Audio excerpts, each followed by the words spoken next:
अरे भाई साहब, ज्ञान, अनुभव और कला होने के बाद भी आप फ्यूचर्स एंड ऑप्शंस में कैसे पैसे कमा लोगे जब 2 साल से इंडिया का स्टॉक मार्केट ही रिग्ड है।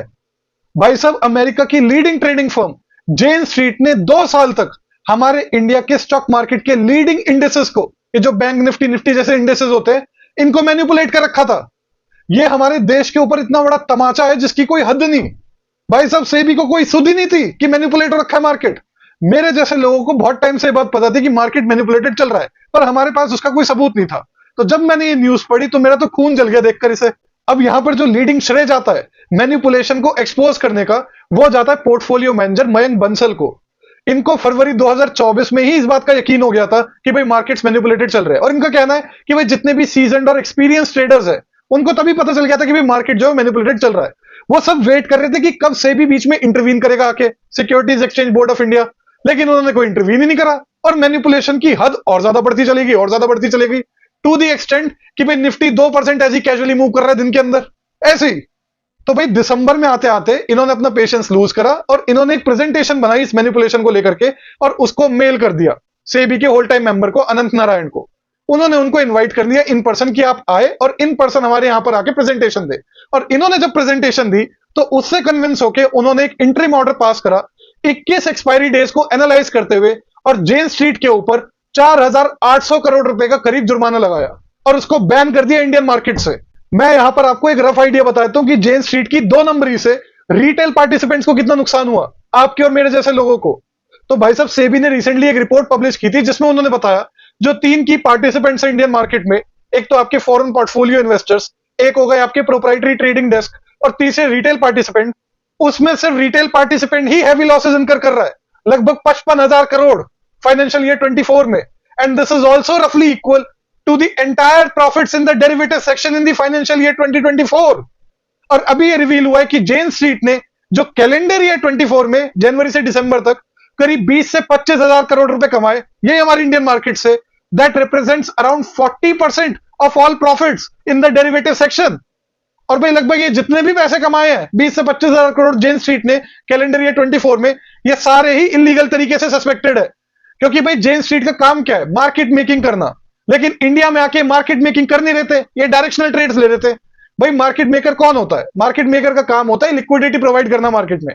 लेट्स से किसी सिक्योरिटी का प्राइस चल रहा है 1,500 रुपए, तो मार्केट मेकर क्या करेगा? वो बायर्स को बोलेगा कि भाई हम हमसे 1,499 में खरीद लेंगे, और सेलर से बोलेंगे कि हम आपको 1,501 में बेच देंगे।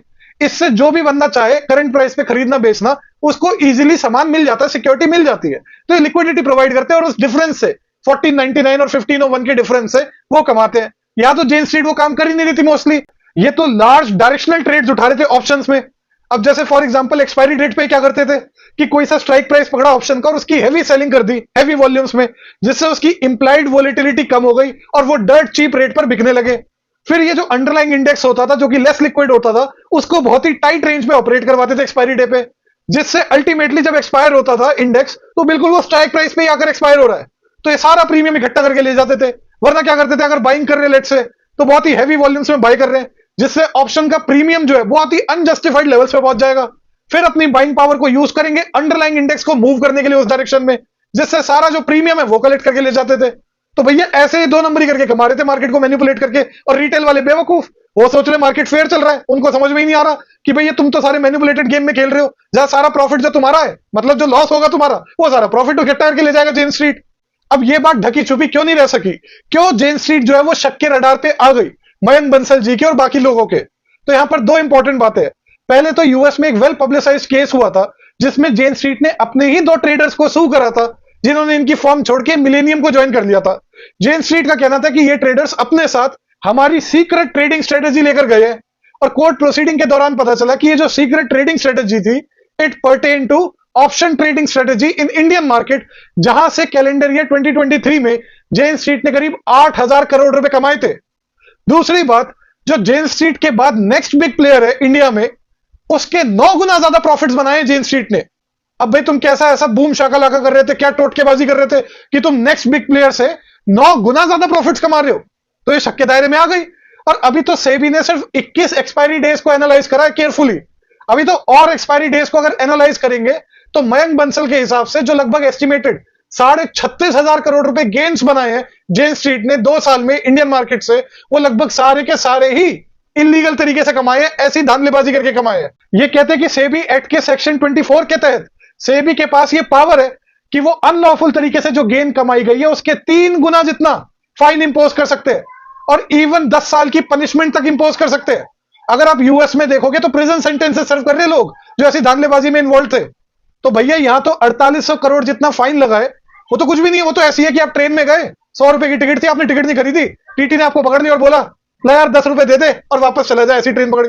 ये कोई बात हुई? उसके ऊपर तो 300 रुपए जुर्माना लगेगा। तो ऐसी इन पे अच्छा खासा मोटा ताजा जुर्माना लगना चाहिए। इनके जो ऑफिस बियरर्स थे या डिसीजन मेकर्स थे उनके ऊपर प्रिजन सेंटेंसेस भी लगाने चाहिए, अगर लगा सकते हैं इंडियंस तो।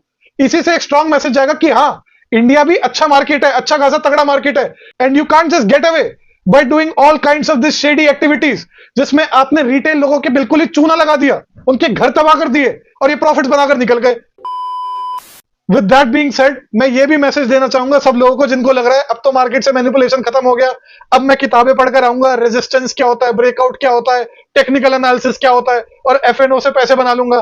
तो भैया इस स्पेस में आप पैसा बनाने के लिए हाईली अनलाइकली चांस है आपकी, आप नहीं बना सकते यहां पर पैसा। मेरे को लोग बोलते रहते केशव भाई कोई कोर्स निकाल दो, कुछ समझा दो हमें कैसे बनाते हैं एफएनओ से पैसा। तो भैया ना कोई किताब आपको सिखा सकती, ना मैं आपको सिखा सकता, ना आप कहीं और से जाके सीखो इन सब चीजों के बारे में, क्योंकि आप यहां आकर पैसा नहीं बना पाओगे। It's not a matter of academically आप कितना जानते हो कितना नहीं जानते। ये एक ऐसा स्किल है जो सालों साल नुकसान खा खा के तब इंसान को थोड़ी समझ पड़ती है कि भाई मार्केट ऑपरेट कैसे होता है। तब तक तो आपका दिवालिया निकल जाएगा, आप वैसे ही बर्बाद हो जाओगे और कई लोगों को तो उसके बाद भी समझ में नहीं आता। तो भैया दूसरे और भी अच्छे रास्ते हैं, वहां से अगर आप कमा सकते हो तो कमाओ।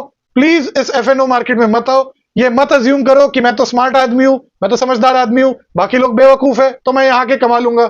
जब भी आप कोई चीज यहां पर बाय कर रहे होते तो आप अज्यूम करते हो ना कि हायर प्राइस पे सेल करोगे, तो आप सोच रहे हो जो आपको बेच रहा है वो बेवकूफ है, उसको लग रहा है खरीदने वाला बेवकूफ है कि इसकी तो ट्रू वर्थ बहुत ही नीचे है, मैं तो जल्दी से बेच के निकल रहा हूं।